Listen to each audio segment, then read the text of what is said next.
Hello, everybody. Greetings to all. Welcome to the Snooker Hall podcast. I'm Dan Murren. The 2024 Champion of Champions is in the books. Congratulations to the Welsh potting machine, Mark Williams, a worthy winner of a very prestigious title. To analyse this event, I'm joined by a highly respected sports journalist. He writes for Sporting Life, and I'm sure he'll be happy to tell us more about his career. It is my honour to welcome Chris Hammer to the Snooker Hall podcast. Hello, thank you for having me on.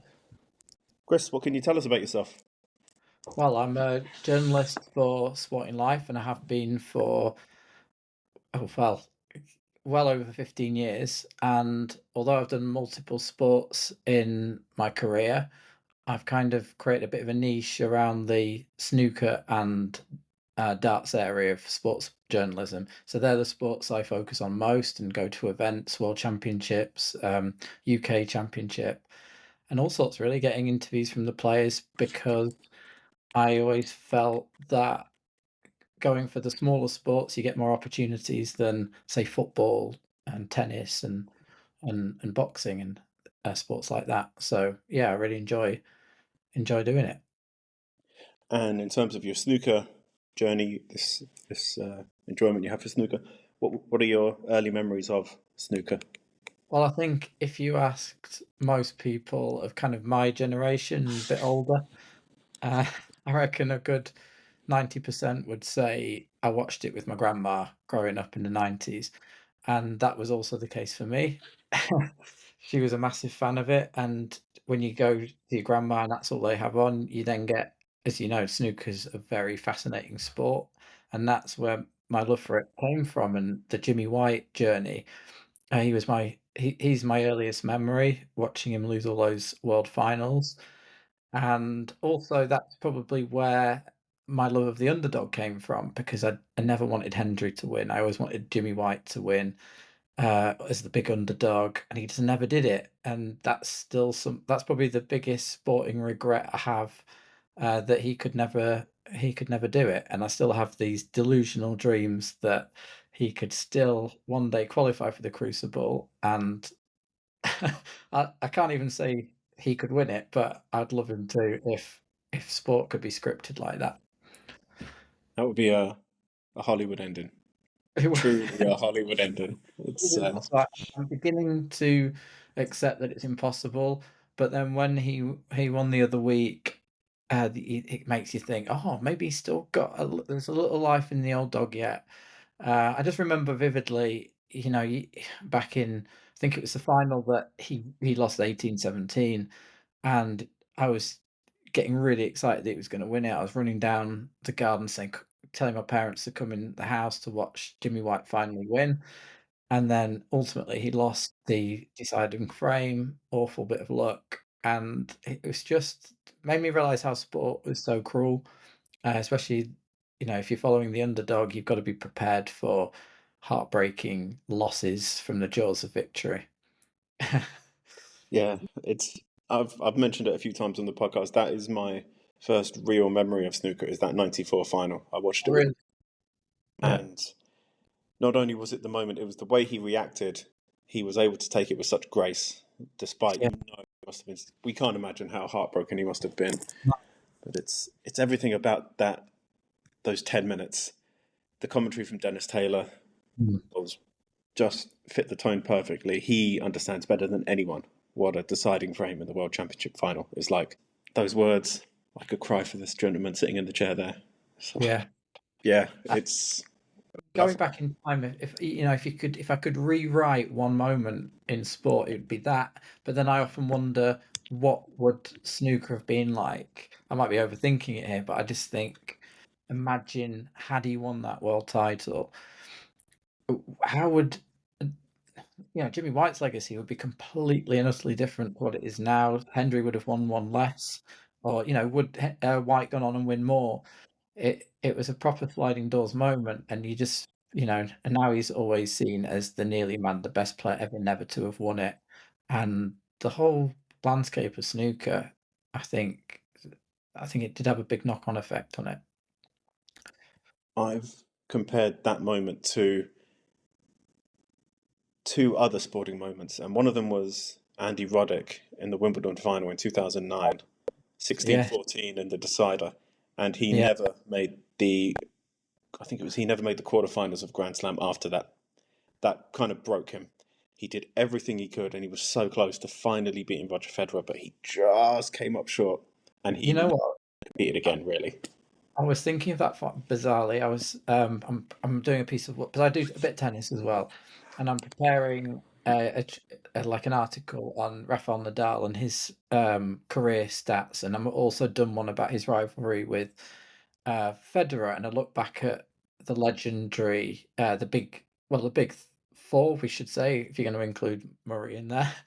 Um, and Federer's obviously winning career started just before Nadal, and that final. So I was looking back at that final with um, Roddick, and I remember vividly thinking how a bit vain Federer was at the time, because I think he came out for a trophy ceremony with all these embroidered blazers with the number of Grand Slams he had at the time.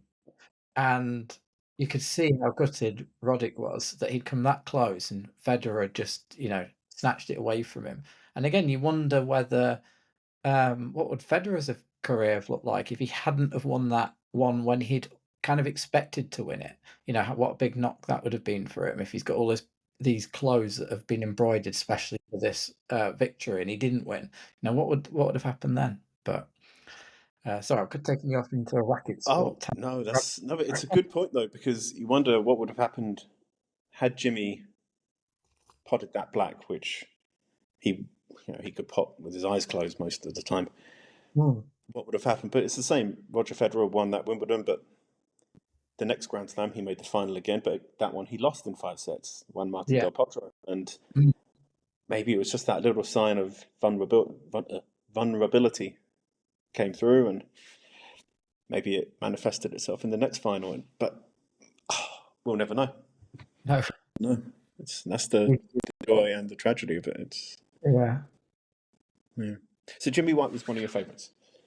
Yeah, ultimately, all star, and I always feel it's not a very original answer to say Jimmy White, but it just was that my whole watching snooker was geared towards him winning. Um, and that time when he did get his little mini revenge on Hendry, um, in like one of the early rounds, and it was triumphant, but he didn't go on and make the final. It kind of counted for nothing. It was just a little bit of very small measure of revenge, Yeah, and then you felt at that stage of his career he was perhaps never gonna win it, but it shows his burning desire to. I think he does have his own little dream that he can maybe not win it now, but I bet he would have had that dream 10 years ago to still win it, and it's kept him going as long as he has, and to sometimes chalk up a win on tour at his age is testament to just how passionate he is, where most people would have long since hung up the cue. I remember hearing an interview with him. I think it was with Michael McMullen, and Michael asked him, "What's the best you've ever played?" And Jimmy's answer was, "Well, the best I've ever played is in the future." And I'd say that's well, you didn't really answer the question there, Jimmy. What is the best That's you one. have ever played? But the optimism, whether it was false optimism, just who knows? But he clearly Yeah, believes that he can still make a dent. Whether he truly believes he can become world champion or not is another matter. But I mean, he to keep going at his age after what 40 plus years. yeah. Yeah, there's a reason why everyone answers this way. I mean, you're not alone. He's popular for a reason. Mm. So, but is this following one player? Is this kind of what sparked you to get involved in journalism? Yeah, I mean, it was him. It was, I don't know whether even watching darts in the 90s, I got made fun of by friends for watching darts back then because obviously it's nothing like it is today. And just following personalities, that's what's always driven me rather than team sports. I like football just like most people, but nowhere near as passionately as sports where they're kind of more normal people. You can relate to them. You can't really relate to, superstar footballers or, multi-million pound um, sportsmen. It's Olympic sports as well. I like them because you really you want to hear the story. I want to find out about them, what makes them tick. And then as years went on, and I went to uni, and I did a sports degree, nothing to do with journalism. But then it made me think, actually, I like writing about sport. I like reading about sportsmen, sportswomen, um, how they overcome adversity, what are the interesting stories in sport. So ultimately, then I wanted to do a sports journalism degree, which I did, and then my first job was at Sporting Life, and remarkably, I've never left. The job's changed a lot over, and sports media's changed a hell of a lot. When I first started, it was all about going to events, interviewing people, writing a decent story. Now it's all about this, so the social media side of it. There's creating video content, asking sports people about completely different things in their life. It's not about how much do you want to win a world title. It's we want to find out about the human side of their life, and that's what I really enjoy doing. So that's why over the years I've stuck at this job and delved into different sports, tried of all, like I said, at the top of the show, I've done a bit of tennis, I've done some boxing, but ultimately my favourites are the darts and snooker, where I really it's easy access. You can get access to the players, you can get really good access to the events, you can interview whoever you like, and you can really learn about their lives and career and make some really good, interesting articles about them. And some That, video as well. That's a new thing I've been doing a lot in the last couple of years, interviewing them on camera and asking them about topical issues such as the Crucible, whether they want to stay there, or ranking their best players of all time, something they're not really expected to get asked. And yeah, so that's what's driven me to journalism. mm. No, this idea of the personal aspect of sports people, I suppose it has become more prominent, but at the same time, maybe it's more forgotten. At this, simultaneously, it's a strange paradox. We understand that sports people are humans and their performance can be affected by personal problems, health issues, whatever it may be. But at the same time, our expectations of athletes are higher than ever. And if an athlete, particularly in football, I think is one of the more cutthroat sports amongst fans, if a player isn't performing, for example, at the moment, Marcus Rashford is Yeah. getting a dick because he's not scoring as many goals now that he's got a big new contract. Why is that? It was fine 2 years ago. Now he's not. But we don't know about his life. But yet we expect so much from them. So I suppose we have to be careful with the way we speak about them and the way people in your position would have to. How careful do you have to be when you write about Yeah. people?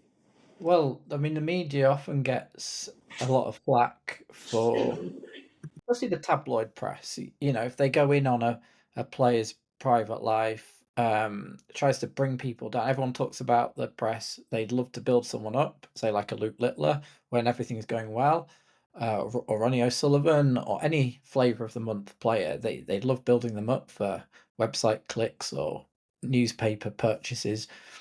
But then when things start to crumble, they love going in on it, and they like to tear someone down, and they don't really give a stuff about that, what's happening in that person's life. If anything, the more dramatic that's going on in that person's life, the more the pound signs tick for the media. They think, oh, I can make headlines out of this. I can make headlines out of a marriage breakdown or anything tragic that's going on, let alone a loss of form.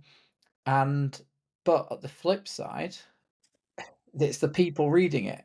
Do you know what I mean? The media are people, so it's a self-fulfilling cycle, that the media are painted as the villains, but then the people are still clicking on it to create the need for the media, to write the stories. Do you see where I'm coming from? So, th there isn't much sensitivity from the media. They will go where the clicks are, but ultimately they know where the clicks are gonna be, and that's down to the public for clicking on these articles. If the controversy sells, then they will keep doing it.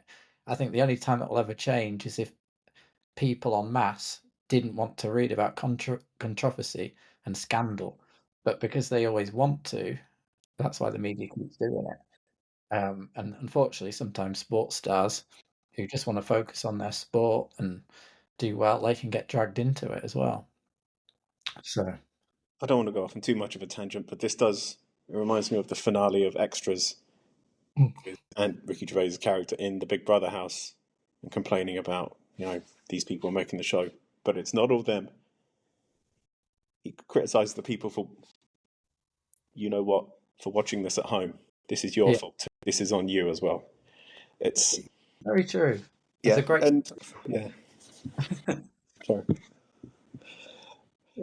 But would you say this is one of the biggest challenges of journalism, especially in the modern era? Yeah, because I don't work in the tabloid press that want to create scandal. I'll sort of cheerlead sport. I can write about if someone's having a loss of form and there's I'm the sort of journalist who would write about it diplomatically or with or make things about the facts and the stats and um highlighting incredible achievements. I'm not in the top area of the media that will go to my editor and say, "Oh, I found some dirt on."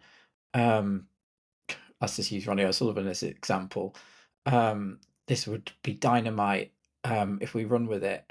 I'm not that kind of journalist, so I've never had to have that choice about, oh, should I publish? Will it cause a damage to someone's reputation? Um, Which is good because I'm not the sort of person who'd want to damage anyone's career.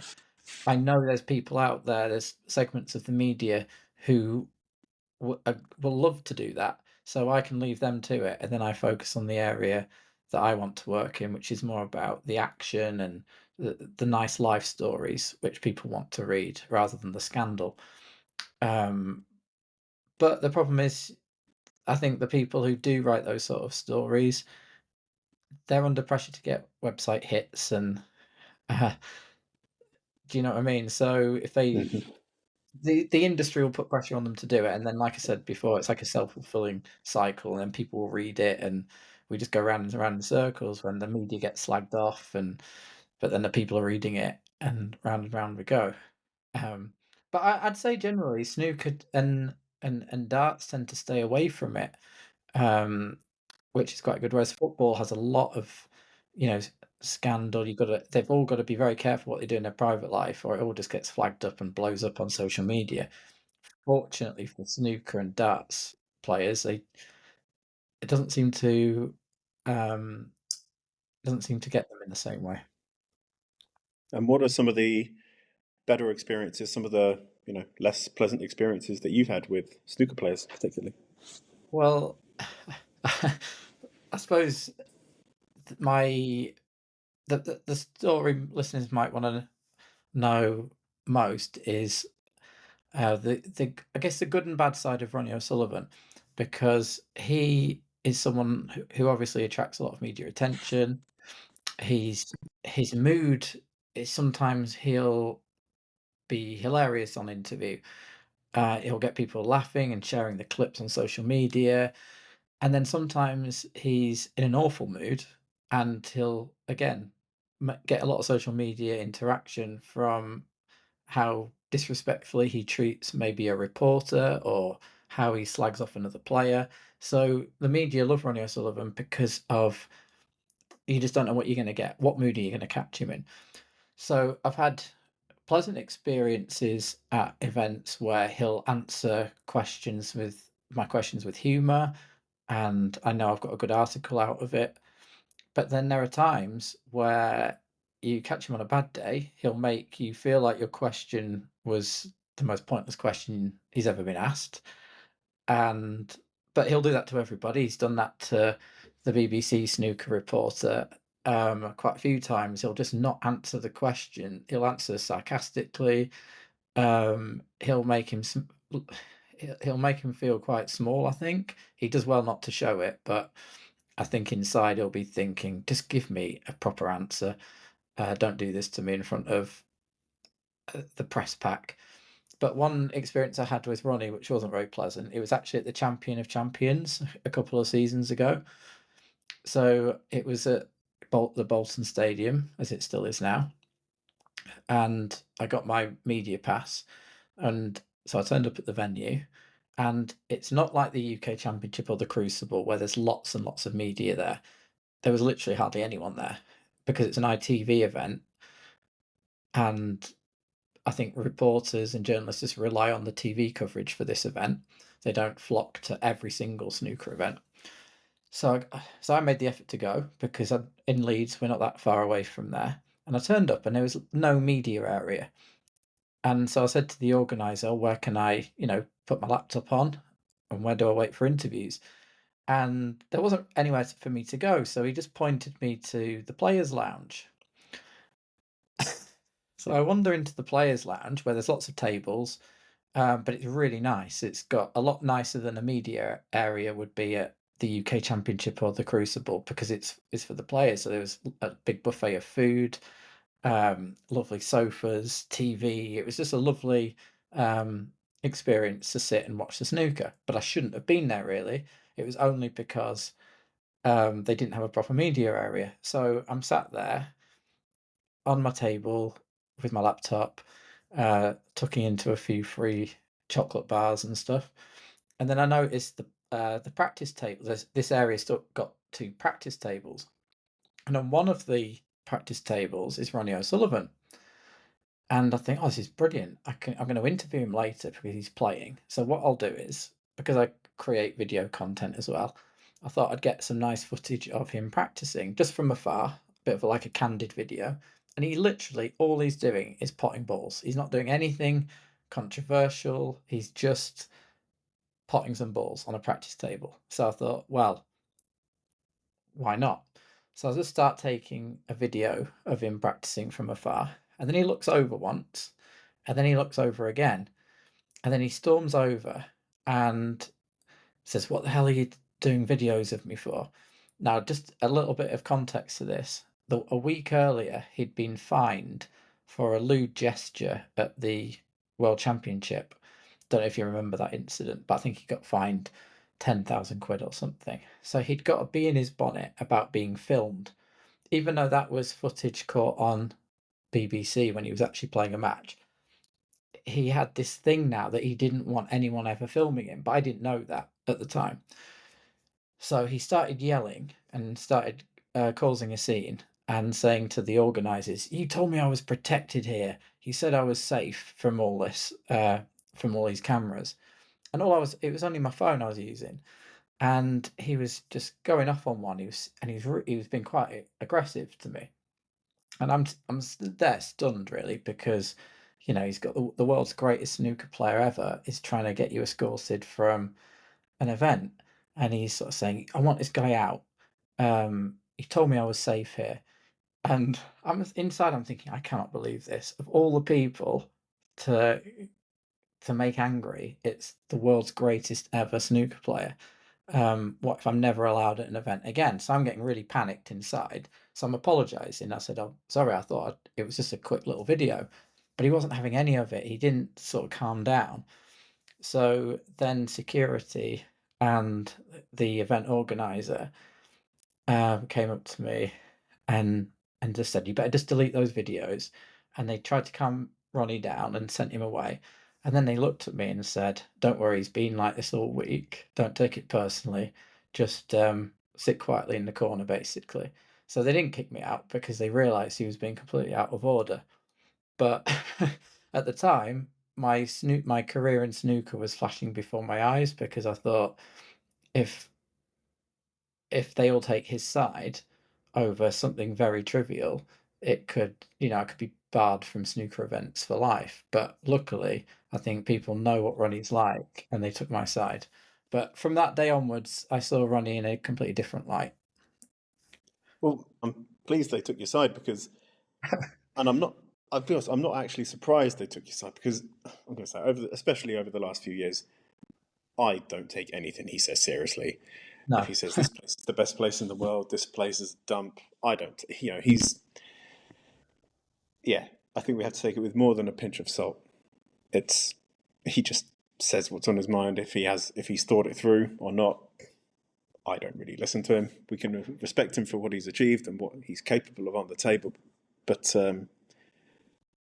that's But the thing, yeah, at the that. time though, you always you wonder, like, because he's gold dust for snooker, you think, oh, I bet everyone, people within the game want to protect him, but I think they could just see. I was very apologetic, obviously, but they could see I was obviously causing no proper issue. It's not like I was being the paparazzi, and I explained what I was trying to do, and they basically said it's fine.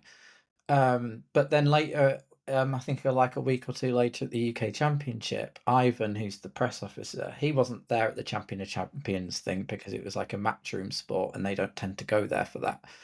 But he said to me, "Oh, I hear you had a bit of a run in with Ronnie," and I was thinking, "How's it got back to him?" And then he kind of, and I explained it, and he was almost like, "Oh, it's all right. Ronnie can sometimes get like that. Don't worry." So it was very reassuring to have that everyone within snooker who saw that thing, saw that incident, and who later found out about it, they had my back and had some sympathy with me. Lucas solidarity. Yeah. It's a good thing, and that took place in Bolton at the Champion of Champions. You said. Yes. I've got to say that's a perfect segue. Yeah, it is. Perfect segue. So we've just had the 2024 Champion of Champions. Mm. How much of the event were you able to watch? Yeah, I watched it quite closely. It was obviously taking place at the same time as the Grand Slam of Darts, which is an event I was covering quite heavily for Sporting Life, or very heavily, should I say. So it's frustrating when the two sports have big events taking place at the same time because I have to juggle, I have to kind of watch two things at once. And when I can't watch one, I have to then catch up later. So I do prefer it when these events don't clash and then I can focus on them both separately. Like when it's the UK Championship, I won't have darts taking up my attention. So that's why I always can focus heavily on the World Championship, UK's, the Masters, all sorts of events. But occasionally they do clash with darts, which I obviously cover. So in the early rounds, we lost a few heavy hitters, Yeah. Kyron and Judd, most notably. Sean Murphy went early. Gary Rawson, he seems to be struggling for results. Were there any standout matches for you? Yeah, well, I think with the Kyron Wilson and Judd Trump being talked about before the tournament as, two stars that can create this big captivating rivalry that snooker needs, and they would have met, but then they both, got knocked out. But I think losing to Mark Williams, obviously, who won it, and Neil Robertson, who's getting his mojo back, which is great because he was struggling. It just goes to show how close it is, especially an event like this where you basically, apart from the odd weak player in there due to the qualification criteria, it is a very, very tough tournament to qualify for and to win. So I don't think there was any alarm bells for them that they got knocked out. I mean, they've won what, 4 titles between them this season. Yep. Um, so it was. I kind of, I'm kind of glad to see different players coming through to these finals. It's always good to see, um, a few little. I mean, would you even call them shocks? I not really. No, The quality of the players involved. I wouldn't say they're shock defeats. No, maybe no, slightly surprising, but no shock. Absolutely not. No. yeah. I mean, the Ronnie one, Ken.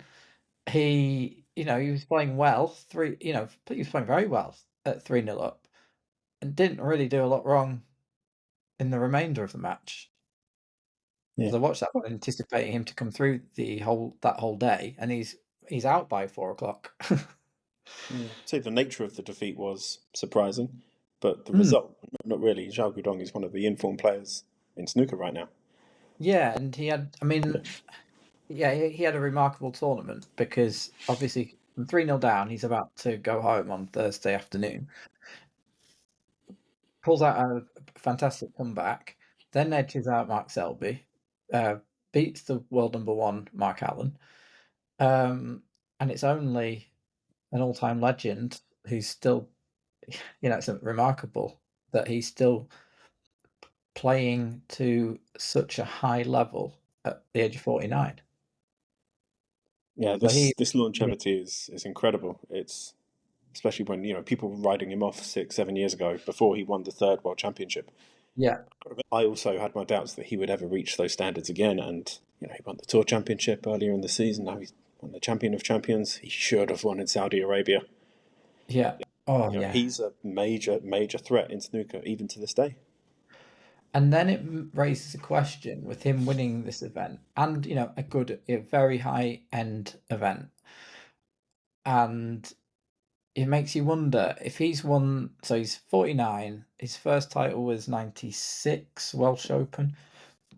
Well, that was his first ranking title, anyways. I know this wasn't a ranking one, but the title span, it's almost as long as Ronnie's 30-year title span.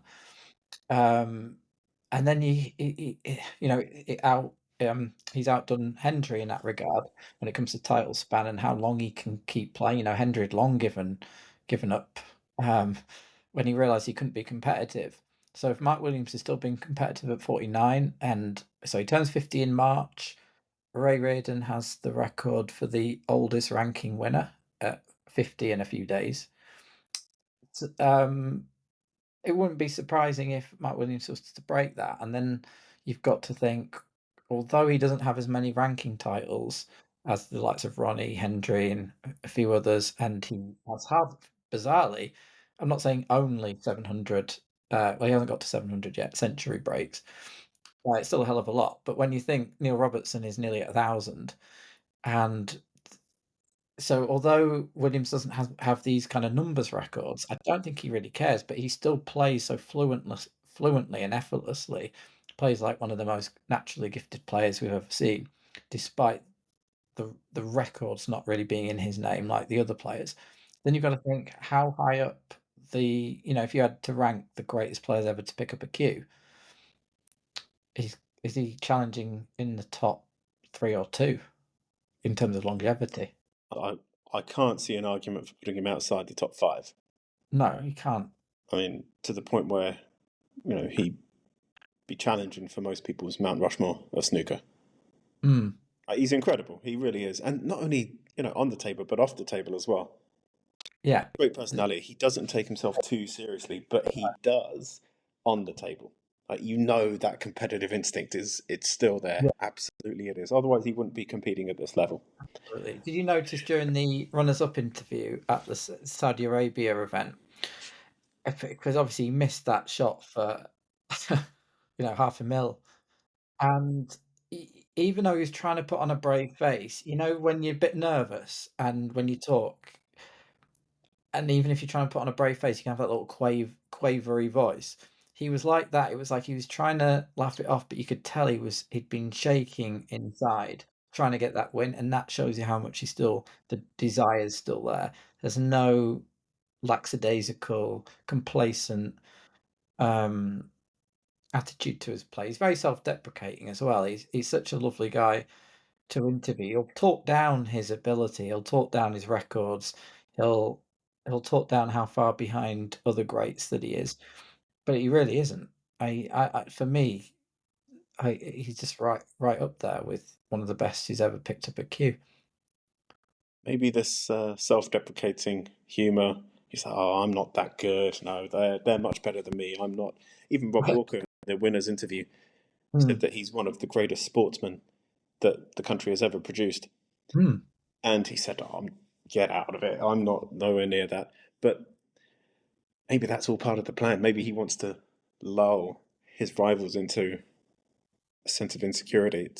No, Mark doesn't take himself that seriously, but when it comes to the table, he's a beast.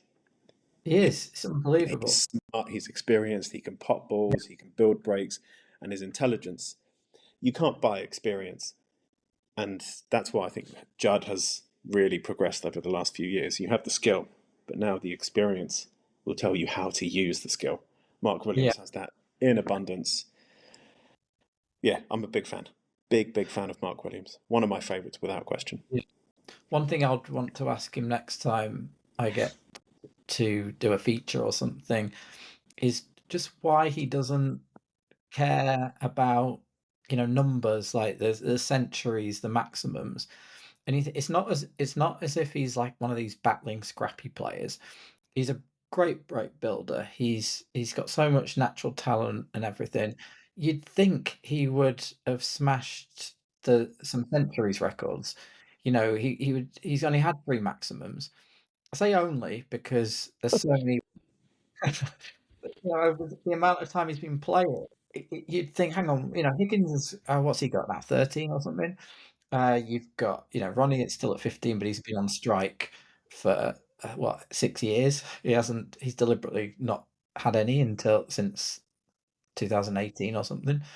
And then you've got, a lot lesser players with, you know, around 10. I think Bingham's got 9 or something. And Mark Got Williams, Lord's up there as well. yeah, he just doesn't go for them.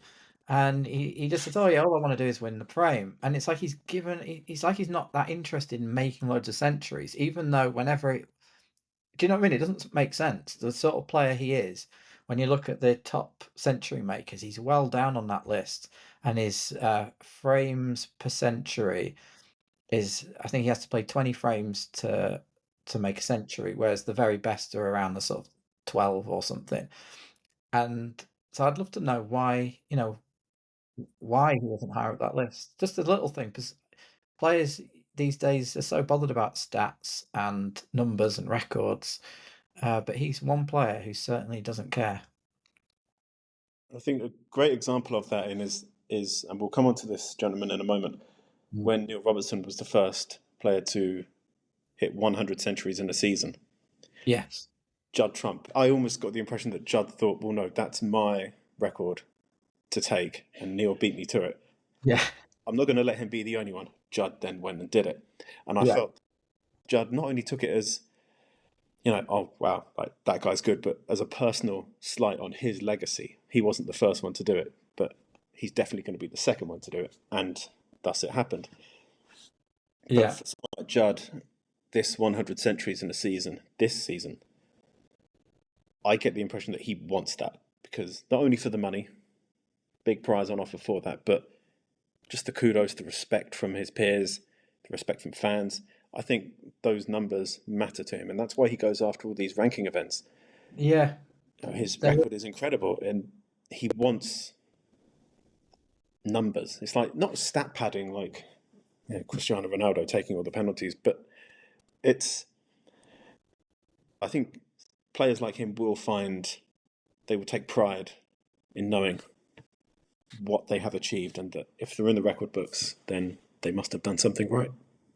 yeah, but it is rewarding to know that Mark Williams can still not care about the records and not really seemingly bothered about stats and still get a good reputation. I guess it's a little lesson to people, sports people, that if you handle yourself in the right way, good with the fans, good with the media, and successful, you don't just need statty records to be remembered as a legend. You can do it from the way you play, the way you are, and as long as you get a decent amount of titles to make, then it doesn't really matter what the statistical record books say. You'll always be remembered by those who love the sport. Well, and speaking of football, Harry Kane, he scored a Mhm. trainload of goals throughout his career. He's never actually won a trophy, but Which is people one. still remember him after he retires. If he doesn't go on to win anything, he might this season. But even Yeah, if he, people will still remember him. Yeah, Harry Kane, he was good, yeah. but he won't have any medals to show for it. Does that bother him? I think it would have bothered Judd Trump, but obviously it's not an issue for him anymore.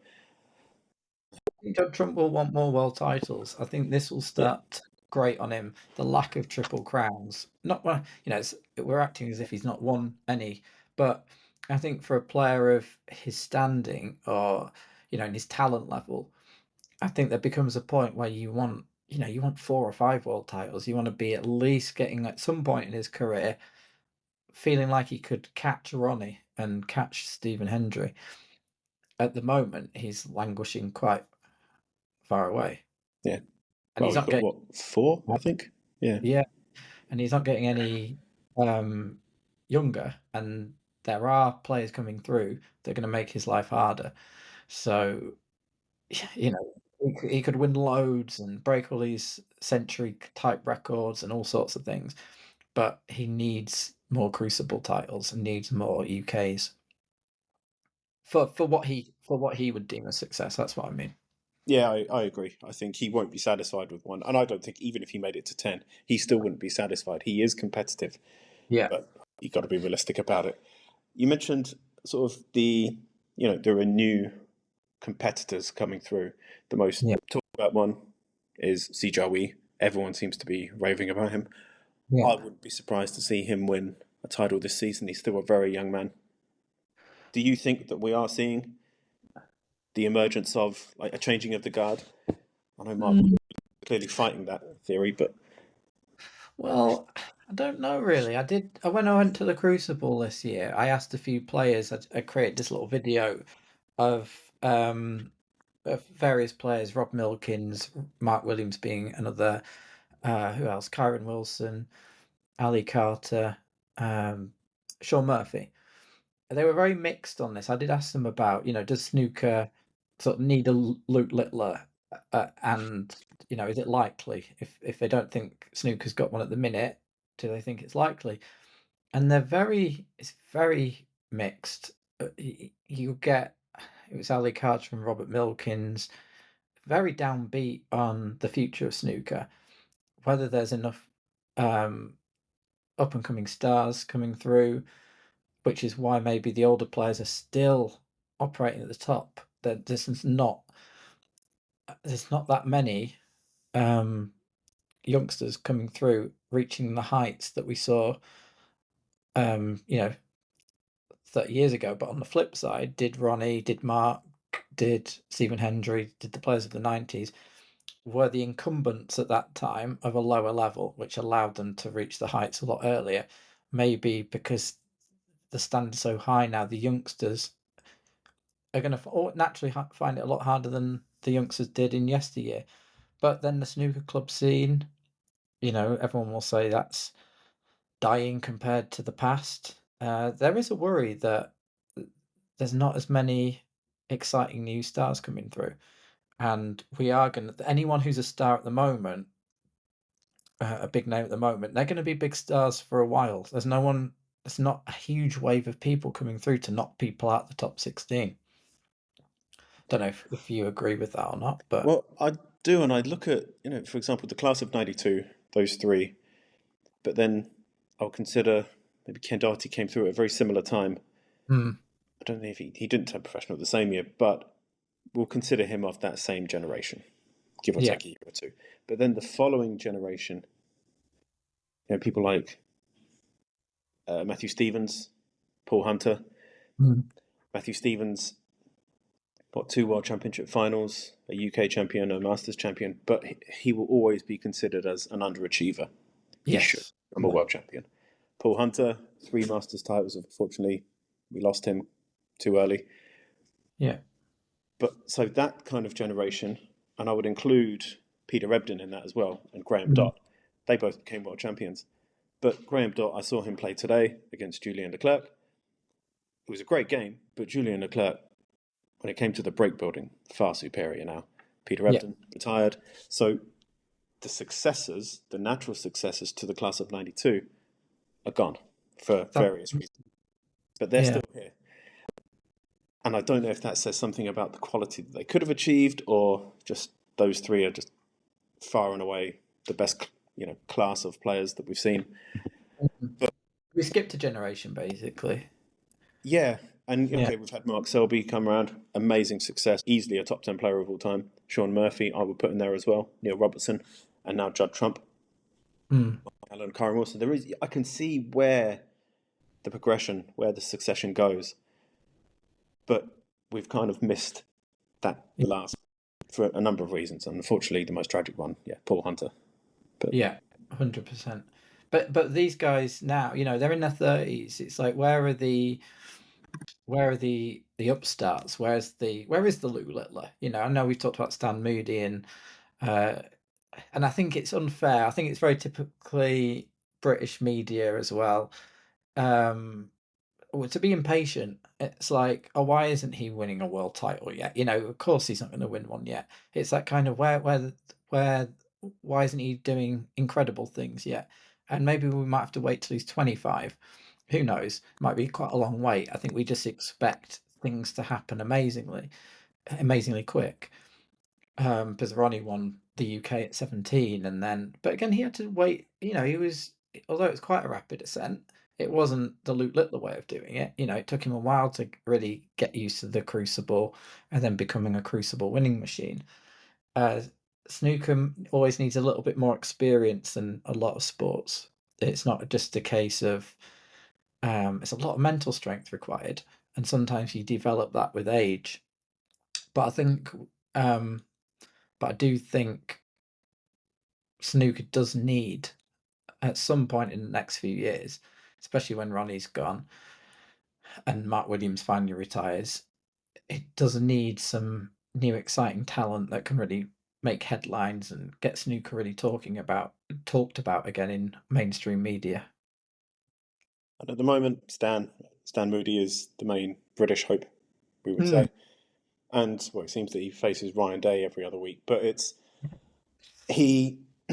There is definitely a lack of experience there, and talented, without question. But yeah, mm, you're right. You know, some parts of and social media is not helping this. We expect so much, and because we saw Wayne Rooney burst onto the scene in football, Lewis mm. Hamilton success within a season or two, yeah, we kind of expect. Well, Emma Raducanu maybe in tennis, she came along, and within a year she was a Grand Slam champion. Yeah, So much, and there's so much hype. There's so much attention on these youngsters. Sometimes kids, basically, yeah. and I don't think we can really understand it unless we're in that position. The pressure, the intensity, the emotion. It's got to be difficult, and I guess some people just can't do it. It's, Yeah, and the other thing is we seen in darts recently. There's been a few shock winners and some big upsets, and of older age, like people have always been a journeyman. And it's almost like when that happens, although they're nice Cinderella stories, it's almost as if people think, "Oh, that's great, but we want someone for the future." It's like, "Oh, what good is someone coming through at the age of 45 going to be good for the sport?" It's like it's not taking away from their story, but it's like a sport, whether it's snooker, whether it's darts or anything. You the sport it's as if people want the next star to be young for the future. And anytime you get someone upsetting the odds and coming through at the ripe old age of 30 or something for the first time in their careers, it's like it's seen as a one-off. Oh, that was good for that moment, but we need someone for the future. And that's what snooker hasn't had yet. But like I said, I don't think we should be saying about Stan Moody, "Oh, whatever happened to him?" Yeah. But you do feel how patient will this, snooker media be if he's not challenging for the Triple Crowns in the next 5 years. yeah, and it's I'm going to say it, Rory McIlroy. It's I compare it in some ways to him. It's been what 10 years now since he won a major, but he's still easily one of the best players in the world. But Yeah. he'll always have until he wins another one. That will be well, to use a golf term, an albatross around his neck. But Oh, it we will be. expect so Imagine, much. if his career ended, say, he retired tomorrow, which he wouldn't do. Although he will be always remembered as one of the great players, there's always gonna be, "But he didn't win many majors." Mhm. And that will always be a tarnish on his career, and he'll be thinking, again, not getting any younger, and golf is obviously a massively global sport with amazing young stars coming through. It's going to be harder and harder and harder for him ever to get more and more majors. So he's going to end up way behind like Tiger Woods for majors, and it's like Andy Murray in tennis. He finished up with 3 Grand Slams, and there's Yeah, always he's put in the big four, but everyone that you'll get the critics saying, "Oh, how can he be in the big four? He only won 3 Grand Slams." But he won so much else, and he contributed to tennis so well, so much. But the ultimate thing he's kind of the critics will draw on is, "Oh, he only won 3." Um, and I think to Yeah, become an icon in any sport, you have to win multiple, titles to be seen as a star. yeah, I agree. The brush that Andy Murray is often tarred with, maybe is the expression, that Stan Wawrinka won as many Grand Slams as Andy Mm, Murray, and yeah, at different Grand Slams as well. One yeah, of everything except Wimbledon, really. But Andy Murray won, what, 2 Olympics? Two yeah, Olympic golds. That's no one's ever done that in men's tennis anyway. I mean, but the legacy that he created for British tennis is incredible. Stan Wawrinka was always in the shadow of Roger Federer, and yeah, maybe that's fair on Stan, but I would always be tempted to say the big three personally.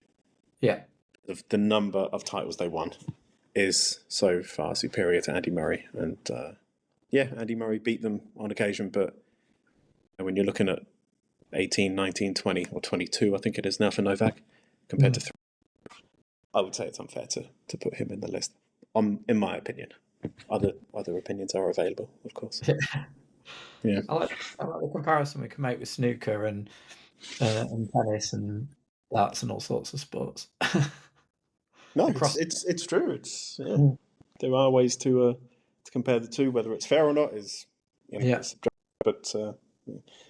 But you mentioned that you think Judd Trump needs more world championship wins. My question for you is: do you think those wins will happen at the Crucible, and should they happen at the Crucible? Well, it's one of those issues sports people have when a big thing is made of you haven't won enough world titles or you've never won a major. Like look at Jimmy White or in darts there's a player, Dave Chisnall, who's never won a major, despite being clearly one of the greatest players ever to play the sport.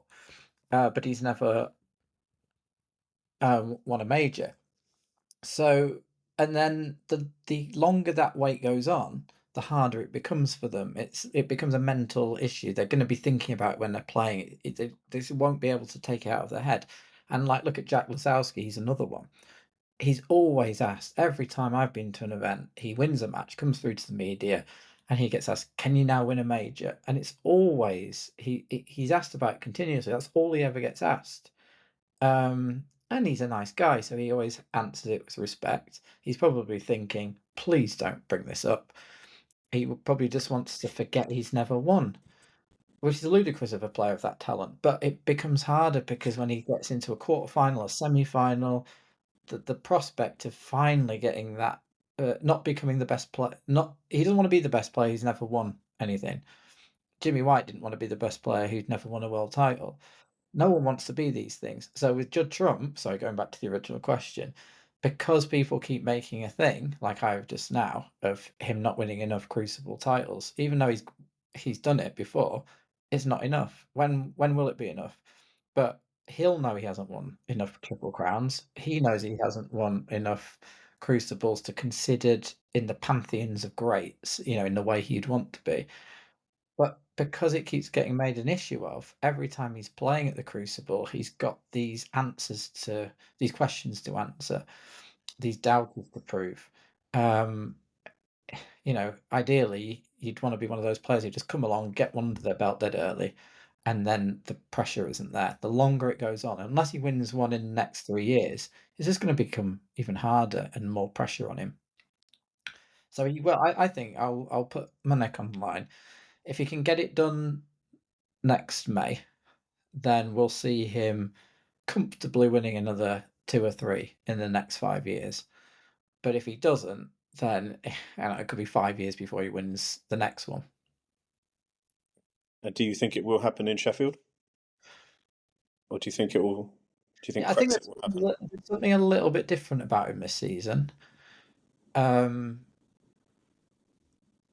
Whether that's the way he's playing or the yeah, I just think there's something he seems to have the bit between his teeth a bit more. It looks like it's like, "Right, I'm gonna sort this out." Um, I think we'll see what happens at the UK Championship. I think if he can win that one, then I think we could be looking at potentially. the first player since I can't think off the top of my head to win all three in 1 year. Mark Um, Williams, yes, but then 2002 and 3, I believe. so I think that will be on his mind. We've talked about it earlier in the show about how he wants these records and achievements. I think he's gonna really it c I'd say I think he might win the UK's, and that will dictate, I think, how well he does at the Masters. To get a triple crown under his belt early this season, well, relatively early, then I think we could see a little chain reaction and a bit of a bit of momentum going on. But Ronnie had that same momentum last season and didn't get the job done when it would have True. created a perfect 8-8-8. I was convinced he was gonna do it, so whatever I say doesn't normally happen anyway, so Um, and the future of the Crucible. yeah, What is your opinion on this? Would you like the World Championship to stay, or would you like to see it travel around the world? it is a tricky question. It really is. I'm a traditionalist in some ways, and the Crucible is special, and every time you go there, like, I mean, when you go there as a media, you do get stuck in a media room, but you can ask the press guys to find you a seat, which you do at time to time. But obviously, you can't take your computer in there. So you got to, you can't really report when you're in there, but you can just soak up an atmosphere. So I watched John Higgins last year, and it is. I mean, the atmosphere is unique. It's so intimate. You can reach out and touch the players in a way that you couldn't in most sports at that very high at the pinnacle level.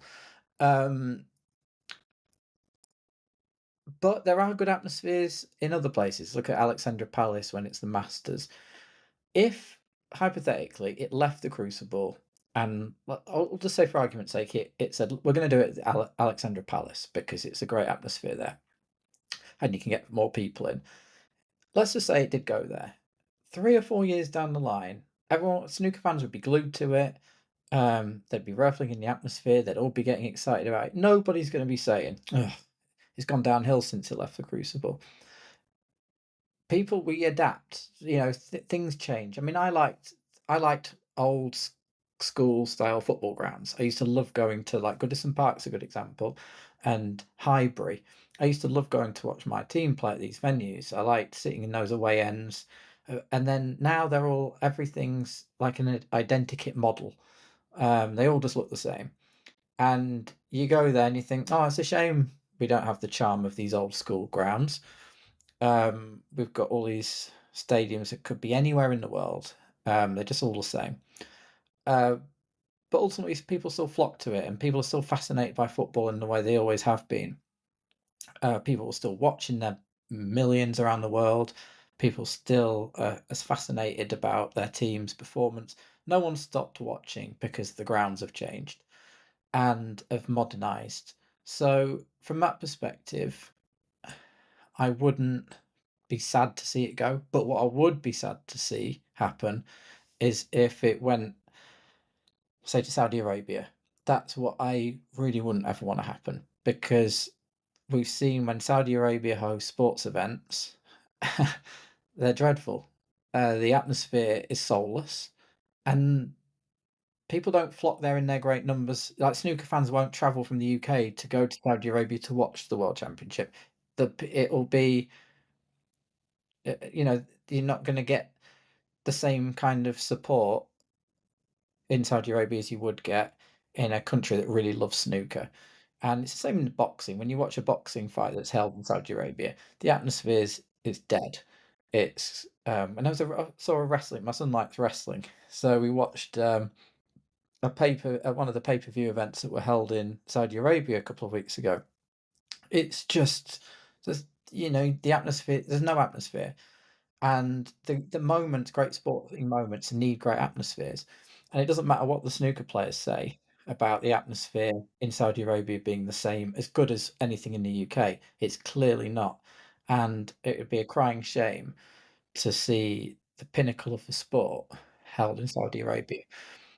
But if someone showed me a venue somewhere around the world, even look at the Hong Kong event when Marco Fu played Ronnie. They were passionate about the sport. It was a wild atmosphere. If you took it somewhere like that, I can get behind that, but I can't get behind it going anywhere purely for money if it doesn't have the atmosphere. I've everything I've read about these events in Saudi Arabia, and of course you have to take it. You have to be careful whether who's saying it and why they're saying it, of course. But every the impression that I get is that the events are very well organised, and the players are looked after, and all the people who put on the tournament, they're organised.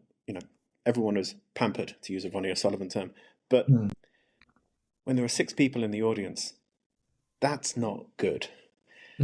That's not good. Everyone was complaining during when there was lockdowns and pandemics, and there was no atmosphere. It was like, well, Yeah.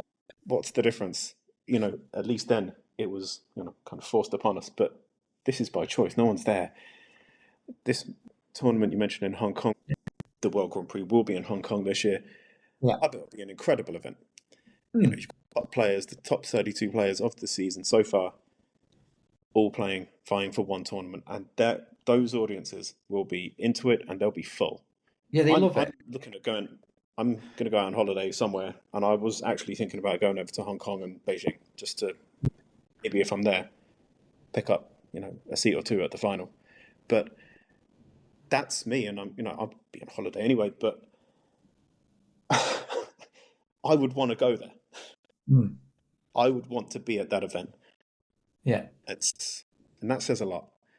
That's just one fan, of course, but yeah, the atmosphere does matter. It really does. It's like an Olympics in Tokyo. We don't really remember the Olympic moments as much because there was hardly anyone there for obvious reasons. Obviously nothing to do with Tokyo. It was like the COVID game, but you remember any sports event that has an amazing atmosphere. The minute you take away that, it just seems very hard to watch. I mean, how many times do you see great goals played on anything from the COVID era Premier League goals with no fans? You hardly ever see any of those goals anymore. No, There's no emotion attached to them. You need that. You need a crowd there. You need a crowd there, but not only you need numbers there, you need passion there and enthusiasm. You can't have people sat there who don't look like they're interested. It sucks the life out of what you're watching. For whatever reason that is, it just does. I couldn't agree more. I couldn't agree more. That's why most people watch sport. It's for the passion. It's for the emotion. It's because we care, and that's why you watched snooker because you're praying that Jimmy White could win. Yeah. Without that, maybe you wouldn't be as passionate. It's the same with football, whatever sport it may be. Yeah. And just that electric noise, especially snooker. The snooker is very unique. The fact it's very quiet, but you sense the the intrigue, the fascination of what's unfolding. When you get to those last frame deciders, remember Selby v Ronnie, and even just watching at home in that semi-final, you're just on edge, and it's an incredible it's an incredible sport for that. You can hear that you can hear I don't know, you can just feel that tension in the air, and when remember that footage of Ronnie when gets 147 in the decider against Selby in the UK semi-finals, and that eruption, you're ready for it. The anticipation, you just almost every time you watch it, you can feel it. It's silent until that roar when that black goes in, but it's building, and if you're watching it and there's no one there to create that tension, it loses it. Yeah. It's like when we watch those behind closed doors. Not behind closed doors. They just don't have anyone there. The Championship League matches. Yeah. I would Uh, like to see, especially for the final. I'd like to see fans in for the final. People would yeah, go. People would go, and yeah, it's a shame that they kind of locked that one away. Someone's lifting their first ranking title, and there's no one yeah, there. Few yeah. journalists, God. But but yeah, That polite handshake. You just think, oh, you just want a little bit more than that. yeah, it's a shame. Yeah, But I'd like to end on a more positive note. yeah. What are your hopes for the snooker season? What would you hope to see? What are your expectations? I'd like to say Jimmy White qualified for the Crucible. Am I allowed to put that one in? Of course you can. Yeah. It's not that wild, to be It's honest. it's So just the fact that he's got to win a lot of frames to get through. The qualifying is so tough. It's so tough. The qualification thing. Um, Now this is the thing. I know I said about Ronnie. Not often. There's always a bad side to Ronnie. There's an element of if I'm going to be at the Crucible again, and he finally gets that world title, like, is that excitement? Whatever he's like as a person, whether I don't know that there is that. I don't know. There's that completion he might need to his career. No, he doesn't need it, does he? He's won way more than enough. But in a way, I think Sean Murphy's obviously we know they don't get on. But even he at the Crucible, when I asked him if it's not going to be you, who do you want to win it?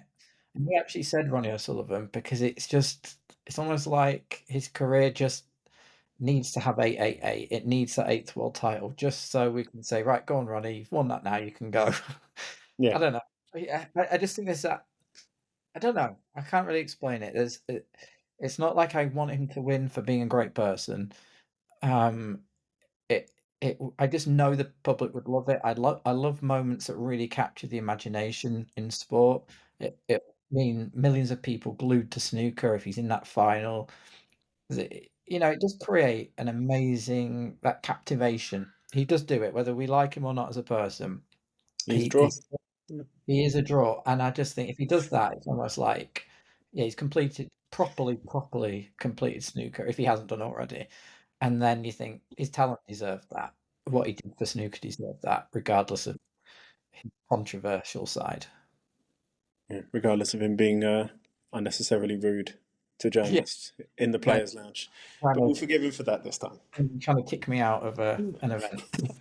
Yeah, Chris, I'm really grateful for your time. I'm very happy to have welcomed you to the Snooker podcast. Thank you so much for the stories, for the experiences, and thanks for your opinions. And Yeah, you're more than welcome to come back and speak to me again anytime. yeah, I'd love to. On the eve of a big tournament or after one, definitely love to. Sounds good to me. Okay, Till thanks then, again, Jan. thanks for joining me.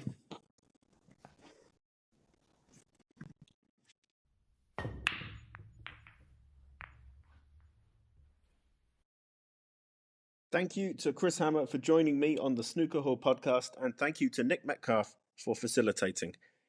Stay tuned later this week for the next episode of the Snooker Hall podcast, in which I will preview the UK Championship with Fergal O'Brien. It will be great to hear what fearless Fergal has to say, and he will also share some of his experience with his role in the commentary box. I, for one, am a big fan of his commentary work, and I'm looking forward to speaking with him. Hopefully, I will have recovered from this cold by then. Please don't forget to leave a 5-star review on Apple Podcast and Spotify. You can follow the show on X, Instagram, and now on Blue Sky. The handle for all platforms is at the Snooker Hall. You can always contact the show via email. The address is contactus@thesnookerhall.com. Share your thoughts, opinions, stories, memories with the Snooker Hall community. I'll be back before the UK Championship kicks off in York. I hope you enjoy the final rounds of qualifying. Stay warm, and until next time, take care.